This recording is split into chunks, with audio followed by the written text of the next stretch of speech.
Gestur okkar í landsbyggðum að þessu sinni forstjóri Byggðastofnunar Aðalsteinn Þorsteinsson. Aðalsteinn Þorsteinsson, forstjóri Byggðastofnunar. Hlutverk Byggðastofnunar að efla byggð og atvinnulífið á landsbyggðunum. Núna á þessum tímum heimsfaraldurs ykkar starfsemi mótast mjög væntanlega af því að kljást við afleiðingarnar.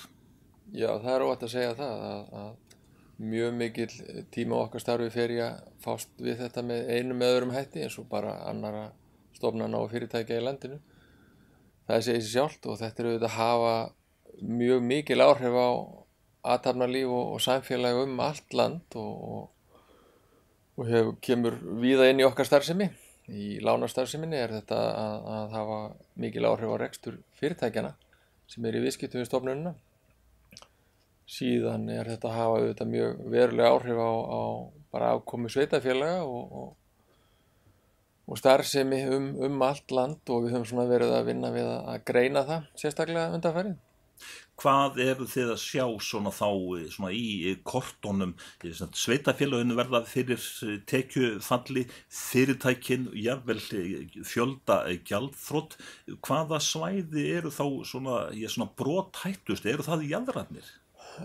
Ekki endilega. Það auðvitað þannig að sveitarfélögin eru að verða fyrir gríðarlega miklu tekjufalli, sjá fram á það og það hætt við að það verði og orðið nú þegar mjög mikið atvinnuleysi á ákveðnum svæðum. Það eru auðvitað sveitarfélög sem á undanförnum árum hafa byggt sína afkomu að mjög miklu leyti á ferðaþjónustu og við sjáum að þetta mun hafa verulega mikil áhrif í sveitarfélögum eins og í Reykjanesbæ, í Skaftárhreppi og Mýrdalshreppi, sveitarfélaginu Hornafirði og Skútustaðahreppi. Síðan mun þetta auðvitað hafa verulega áhrif hér bara fyrir Norðanes og í Norðurþingi og Akureyrarbæ. Og auðvitað mun þetta líka hafa heilmikil áhrif á höfuðborgarsvæðinu. Þannig að þetta kemur mjög víða niður og sveitarfélögin verða fyrir miklu tekjufalli af þessum sökum. Það alveg klárt mál. En eru þið þá hjá Byggðastofnun að gera ykkur klár og undirbúa ykkur undir áköll frá þessum byggðalögum? Já, það svo sem ekki gott að segja hver áköllin verða. Það sem við erum einkum að fást við núna að greina þessa stöðu eins og áður sagði og síðan erum við að reyna að koma til móts við okkar viðskiptavini í lánastarfseminni með því að fresta afborgunum á lánum og frysta lán bara með líkum hætti og bankakerfið að gera. Ég held að menn búist hreinlega ekki við neinum tekjum úr ferðaþjónustu út þetta ára heiti geti en gerir sér vonur að það fari aftur að rúlla á stað á næsta ári, en hversu hratt það gerist ómögulegt að segja. Ríkisstjórnin, ríkissjóður og fjárfestar eru að setja gríðarlega mikla fjárhæðir inn í atvinnulífið með einum eða öðrum hætti. Það verið að taka stórar ákvarðanir núna þessi misseri. Já, það sannarlega verið að því og núna til að byrja með auðvitað verið að horfa á vinnumarkaðinn og milda það högg sem verður þar og reyna að viðhalda ráðningarsambandi starfsfólks við sína vinnuveitundur eins og hægt og það nú kannski verið að reyna að koma í veg fyrir að það verði fjölda gjaldþrot bara meðal fyrirtækja og vonandi tekst það. Mér heyrist nú að móttökurnar gagnvart þessum aðgerðum séu jákvæðar núna.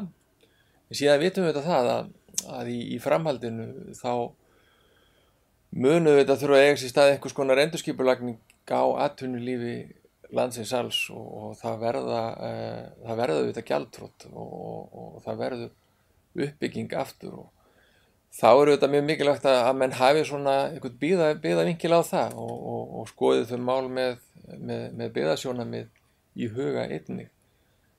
Við erum mörg sem vorum á sömu póstum í bankahruninu 2008 og munum hvernig það gekk og eftirleik þess og þó að þetta sé að öllu leyti ólík staða þá sýndi það okkur að það mikilvægt að hafa byggðasjónarmiðin í huga þegar menn fara að vinna úr Það er talað að styðja við lífvænleg fyrirtæki og þá þarf auðvitað að huga að því hvaða mælikvarða menn eru að nota í því samhengi. Ef að efnahagsreikningar eiga að vera helsti mælikvarðinn, þá vitum við auðvitað það að mat á eignum getur verið mjög mismunandi eftir því hvar þær eru staðsettar. Þó að fyrirtæki í sjálfu sér hafi gengið bara mjög vel. Þannig að það er að mörg að hyggja í því efni og við viljum hvetja til þess að menn svona hafi uppi þessi byggðasjónarmið þegar menn skoða þau. Ertu þá að tala að það verði sett upp þessi byggðaglerugu í snað þess að það verði ekki bara litið á efnahagsreikninga fyrirtækjanna og það verði svona, hvað ég má segja, Excel-skjalið sem að ráði? Já, ég er að tala fyrir því að menn hafi byggðasjónarmið í huga, að það eigi sæti við borðið líka ásamt öllu öðru. Auðvitað verða fyrirtækin að vera lífvænleg, en menn þurfa svona að huga því hvernig þeir meta það. En þessar stóru og miklu ákvarðanir sem er verið að taka núna að dæla inn fjármagni, að ef að byggðaglerugu þá verða ekki á nefinu á þeir sem er að taka þetta, að þá getur illa farið, eða hvað víða? Já, það er hætt við því, en við vonum nú að það komi svo sem ekki til þess. Auðvitað er þetta áfall sem að kemur náttúrulega niður á atvinnulífi landsins alls. Það verður að hafa það í huga og menn hljóta að fást við afleiðingar þess með það í huga. Og ég sé nú reyndar ekki betur en að aðgerðapakkar þeir sem ríkisstjórnin hefur verið að kynna og jafnvel boðað, þeir taka náttúrulega auðvitað mið af því. Ég tölum aðeins það, þessi byggðaglerugu. Finnst þér þetta hafa breyst eitthvað? Líklega erum við flest sammála það eða viljum að landið allt haldist í byggð. Já, ég held að svona skilningurinn á þessu málaflokki og áhuginn á honum hafi aukist stórkostlega undanfarin ár og þessi svona stefnumótun fær alltaf meira og meira vægi í áætlanagerð opinberra aðila, ríkis og sveitarfélaga. Við sjáum það alveg klárlega og það er nú þetta þannig að öll löndin í kringum okkur leggja gríðarlega mikla áherslu á byggðamál. Þannig að þetta er eitthvað sem við erum að sjá stöðugt meira áherslu á og líka bara áhuga meðal almennings, meðal stjórnmálamanna.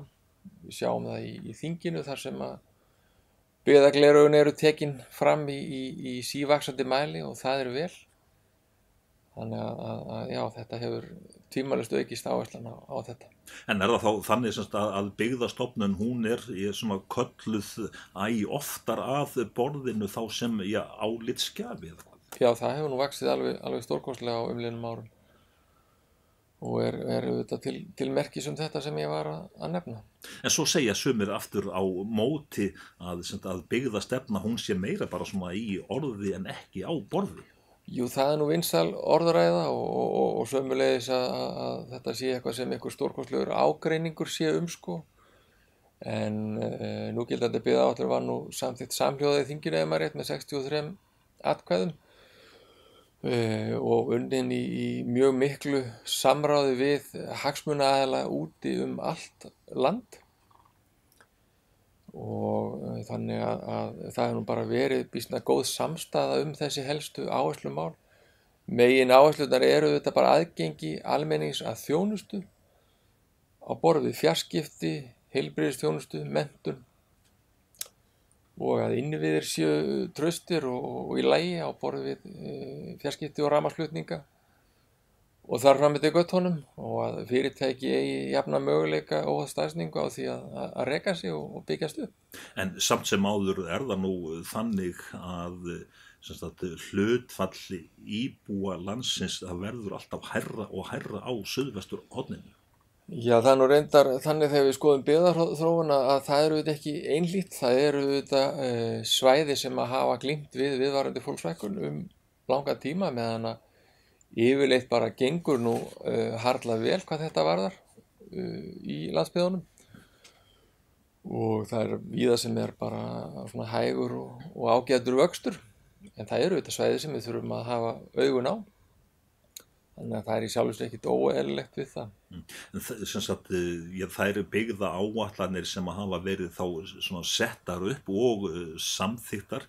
Svona þegar þú svona, flettir þá sagt, þeim blöðum og þeim áætlunum, eru byggða áætlanir, eru þær svona, sýnist þér svona þá svona nokkurn veginn á pari á áætlun? Já, sko, byggða áætlun sem tæki til að framfylgja stefnu hefur þetta breyst stórkostlega á umliðnum árum og öðlast meira vægi. Áður voru þetta nú bara mjög þröngt afmarkaðar verkefna áætlanir á verksviði eins ráðuneytis. En byggðamál eru kannski eiginlega ekki, þeim kannski ekki rétt lýst sem málaflokki. Þetta eiginlega viðhorf á aðra málaflokka. Hvert byggðasjónarmiðið í aðgengi að menntun? Hvar byggðasjónarmiðið í aðgengi að fjarskiptum?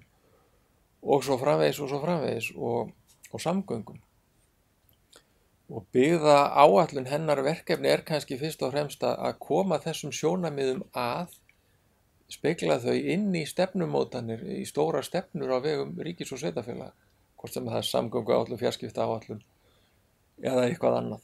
Þetta snýst bara um innviði og aðgengi að þjónustu. Svona þegar þú ert að tala fyrir byggða áætlunum og svona byggða málum, bara þetta hugtak byggða stefna, byggða mál, einhvern tímann var nú staðan svo að þetta var bara beintengt við fyrirgreiðslupólitík. Jú, það var þannig auðvitað fyrir mörgum ár síðan. Þau eru orðin býsna mörg þau ár, þannig að en umræða var dálítið föst í þeim farvegi, en eins og ég sagði, vegur umræðunar hefur bara vaxið og menn gerir sér grein fyrir því að þetta mikilvægt og skiptir máli.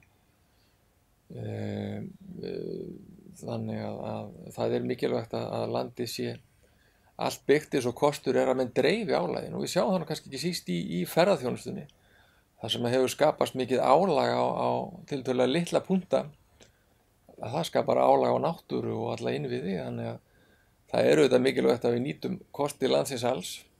En svo blossar upp umræðan alltaf svona af og til, og við kannski þurfum, til dæmis hamfaraveður eins og í vetur, til þess að umræðan fari af stað að það þurfi að byggja upp innviði. Þá kom í ljós að byggðalínan, hún svona var sumstaðar ekki upp á margafiska. Alveg rétt, það þarf oft mikið til að komast í umræðuna, og í þessum faraldri sem að núna geisar, þá maður kannski dálítið búin að gleyma því að veturinn hafði nú verið býsna erfiður fram að því, með miklum illviðrum sem að höfðu verulega áhrif á svona ákveðna grunnþætti sem að við höfum gengið að sem sjálfsögðum kannski í okkar samfélagi. Ég meina, fólk var rafmagnslaust í svo sólarhringaskipti á stórum svæðum á landinu.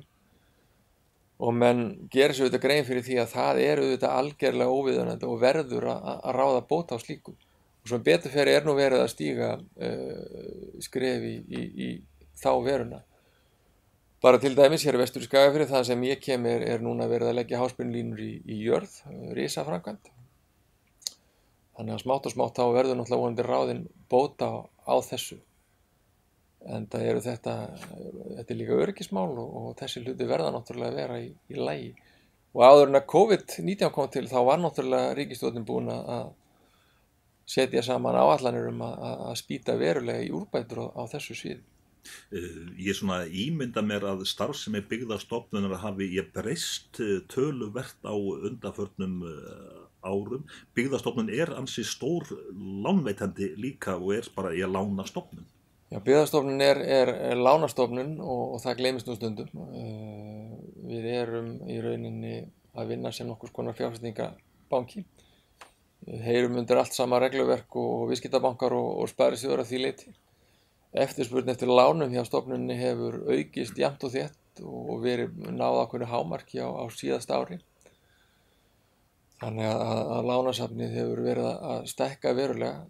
Tilgangur þessar lánastar sem fyrst og fremst bara sá að tryggja ákveðið lágmarks aðgengi að lánsfé óháð staðsetningu á samkeppnishæfum kjörum. Henni ekki ætlað að keppa við bankana á nokkurn nátt, heldur þvert á móti kannski að vinna með þeim og laða þá út landsbyggðirnar. Það hefur til dæmis verið mjög mikil eftirspurn eftir lánum vegna kynslóðaskipta í landbúnaði. Það sem hefur verið erfitt að fjármagna það. Þetta eru miklar fjárfestingar sem fylgja því að taka við til dæmis stóru kúabúi. Þannig að við höfum svona smíðað verkfæri utan það sem hefur verið hagfellt og sótt mjög mikið í að hafa verið að eiga sér stað mjög mikla breytingar í íslensku landbúnaði og sem vel. Ungir bændur að taka við allt land, en á sama tíma þá sjáum við líka búunum að fækka og þau að stækka. Það verða búhættar breytingar. En hvernig gengur það hjá ykkur að vera lánastofnun með öllum þeim reglum sem að því starfi fylgja og svo líka að vera með þá byggðagleraugun uppi alltaf? Já, það auðvitað mjög sérstakt að á sama tíma þá eigum við að hafa byggðasjónarmið að leiðarljósi í lánastarfseminni og að vera með lán á lágum vöxtum. Þetta fer auðvitað kannski ekki vel saman, en þetta nú gengið vel undanfarin ár og starfsemin hefur bara skilað góðum afgangi. Hvað sem að verður nú á þessu ári, þannig að þetta hefur sýnt sig að vera bara vel hægt og gengur bara vel. Hvernig sér þú fyrir þá að þetta ár verði eða næsta ár? Reksturinn hann hefur gengið vel undanfarin ár, segirðu, fjárhagslega, en hugsanlegt að þið þurfið að fara suður á fund fjármálaráðherra og biðja aukið fé? Ég held að allir þeir sem að standi í lánastarfsemi í dag gerir sér grein fyrir því að þetta ár verður ákaflega erfitt, svo ekki sé meira sagt, og trúlega það næsta líka. Þannig að ég held að við verðum að reikna með því að það verði nú tap á þessum rekstri á árinu. Hvort að það þýðir að við þurfum á auknu eiginfé að halda, mér þykir það nú líklegt, á endanum muni það gerast þannig, og það auðvitað þannig að Byggðastofnun í eigu ríkisins, þannig að eigandi hennar auðvitað tekur ákvarðanir hvert umfang hún eigi að hafa á þessu sviði. Þannig að það getur auðvitað alveg komið til þess. En þessi viðsnúningur á undanförnum árum hvað fjárhaginn varðar, hann hefur væntanlega gert það að verkum að Byggðastofnun miklu sjálfstæðari heldur hún var áður. Já, það klárt mál og hún auðvitað að koma inn í þetta ástand miklu sterkari heldur en annars hefði verið, sem auðvitað gerir okkur kleift að takast á við þetta með sterkari hætti. Tölum svolítið framtíðina, fyrir hverju þá sveitafélögin og atvinnulífið á landsbyggðunum standa. Það verið að gera ýmsar ráðstafanir til þess að mæta þessum tæknibreytingum sem eru í farvatninu, til dæmis með því að leggja háhraðanet allt land. Já, það auðvitað að verða gríðarlega hröð þróun og nýsköpun í þessum svona hefðbundu atvinnugreinum á borð við til dæmis sjávarútveginn og landbúnaðinn. Það að verða mikla breytingar og við höfum svo sem séð það undanfarin ára að með aukinni tækni og sjálfvirkni þá hefur störfum líka fækkað, en verðmætin að samaskapi aukist og umgengnin auðlindina auðvitað af því leytinu til að batna að nýtingin á sjávarfanginu til dæmis orðin miklu meiri heldur en áður var. Nú geta menn orðið gert verðmæti nánast úr hverju einasta grammi af þeim fiski sem kemur úr sjó. Þannig að það eru verða mikla breytingar og þetta kallar á fólk með menntun og þetta kallar á tæknilausnir sem kalla á fjarskiptainnviði, að þeir séu sterkir, og þarna hafa verið að eiga sér stórkostlega framfarir á undanförnum árum. Og það mun alveg örugglega halda áfram. Fyrst við erum að tala sjávarútveginn og þessar tæknibreytingar, en það þá ekki líka þannig að sjávarútvegsfyrirtæki þeim fækkar og þær verða tæknivæddari og afkasta meiri? Jú, þeim hefur auðvitað fækkað og við höfum svo sem séð það að svona þessar hefðbundnu gömlu góðu fiskvinnslur, þar sem að kannski menn hafa ekki aðgang að veiðiheimildum beinan, þær hafa átt mjög erfitt uppdráttar allt land. Þannig að þar hafa orðið breytingar og þeim hefur enda fækkað alveg stórkostlega. Svona þessi gömlu góðu fjölskyldufyrirtæki, kannski utan eitt bát og litla vinnslu, þau eru náttúrulega mjög á undanhaldi allt. Í fárviðrinu í vetur og svo núna aftur, ef við tölum þá þessu næst landbúnaðinn, þá svona hefur aukist umræðan mikilvægi matvæla öryggis. Já. Sú umræða hefur aftur öðlast auki vægi og það er ekki að undra.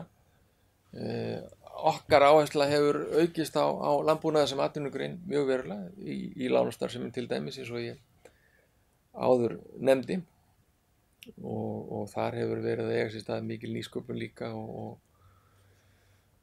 svona, já, aukin skilvirkni í framleiðslu en afurðastöðvarnar hafa á sama tíma hefur þeim heldur fækkað en síðan eru þetta mjög miklir möguleika bara í greinum eins og framleiðslu á grænmeti til dæmis og ávöxtum og það á alveg örugglega eftir að aukast og þannig að við höfum auðvitað mikla möguleika á því að vera sjálfum okkur nóg í matvælaframleiðslu vissulega. Þegar þú ert að ferðast landsbyggðirnar og ræða við fólk og kynna málið, nýsköpun sem sagt, hún nánast í hverju horni? Já, þú sér nýsköpun í hverju einasta horni sama hvert gáð er og það er ekki síst gaman að fylgjast með þessum gamalgrónu atvinnugreinum og fyrirtækjum. Þau eru jafnvel að leiða þessa þróun allt land, þannig að það bara er orðin algjör bylting á örfáum árum í því hvernig menn eru að nálgast þessi málefni. Og með nýsköpun þá verða til ný tækifæri? Þá verða til ný tækifæri fyrir til dæmis menntafólk að setja stað allt land og skapa sér atvinnu. Og fjarskiptabyltingin er nú ekki síst að knýja það, við vitum það eru þetta bara mjög mikið af fólki sem vill gjarnan snúa aftur eftir að hafa aflað sér menntunar. Þannig að þar er að skapast meiri og fleiri tækifæri á því sviði. Við tölum í upphafi að sveitarfélögin og fyrirtæki víða landi gætu lent í erfiðleikum. Þið hafið verið að vinna með verkefni víðsvegar landið sem heitir brothættar byggðir. Það eru margar byggðir brothættar.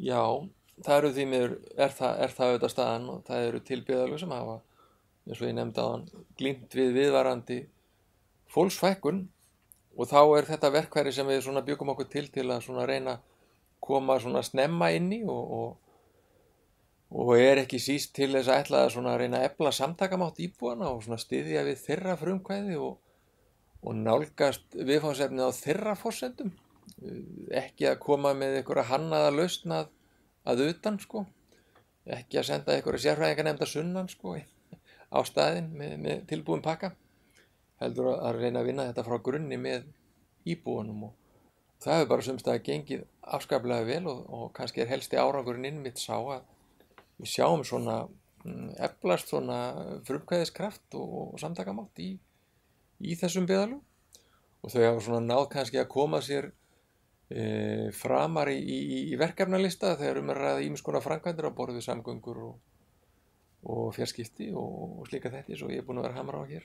En sérðu fyrir að þessi þá hugmyndavinna og þetta tæki ykkar að þið komið til með að þróa þetta áfram og vinna á þessum nótum að virkja fólkið? Já, það er alveg klárt að það verður áfram unnið á þeim nótum að virkja fólkið og styðja við það.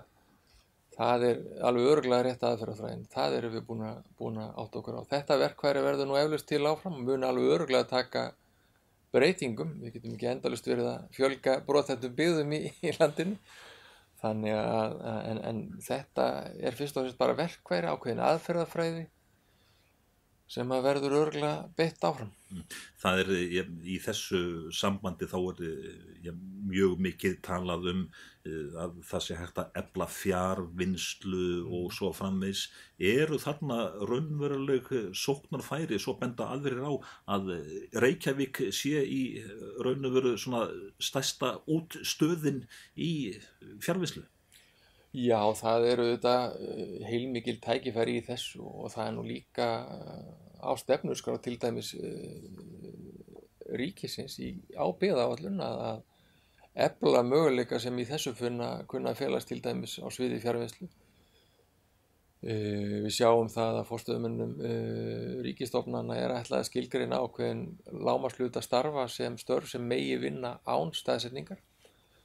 Það verður mjög spennandi að sjá hvernig það mun þróast og hvernig tekst til, en við vitum að þessum störfum að fjölga stöðugt og svona það gaman að sjá hvernig hugur stjórnenda hjá ríki og sveitarfélögum að svona menn horfa jákvæðir augum á þetta nú heldur en hefur verið, og sami að gerast við þetta hjá bara út á einkamarkaðnum hjá fyrirtækjunum í landinu, og það kannski vöxturinn bara mikið hraðari ef eitthvað þannig að það alveg öruggt mál að þá eftir að verða vöxtur á þessu sviði og að fólk taki einfallega bara störfin með sér.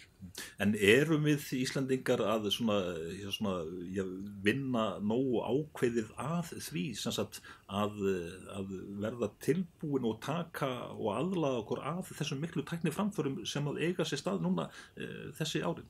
Já, við Íslendingar reyndar teljum okkur alltaf vera mjög framalega þegar kemur að tækniþróun og fljótir að tilengja okkur nýjungar á því sviði. Og það hefur verið gaman að fylgjast með því núna í þessum COVID-faraldri, hvað menn hafa verið snöggir að læra á nýja samskiptatækni og þá möguleika sem henni fylgir. Þannig að já, ég held að við höfum alla burði til að geta tilengað okkur nýja tækni og tekið frumkvæði í því efni.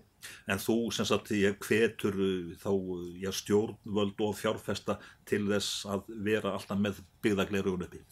Já, það afar mikilvægt og ég held að það sé atvinnulífinu í hag og fólkinu land allt. Ekkert síður en í íslenska ríkinu. Aðalsteinn Þorsteinsson, forstjóri Byggðastofnunar, þakka þér fyrir spjallið. Takk fyrir mig.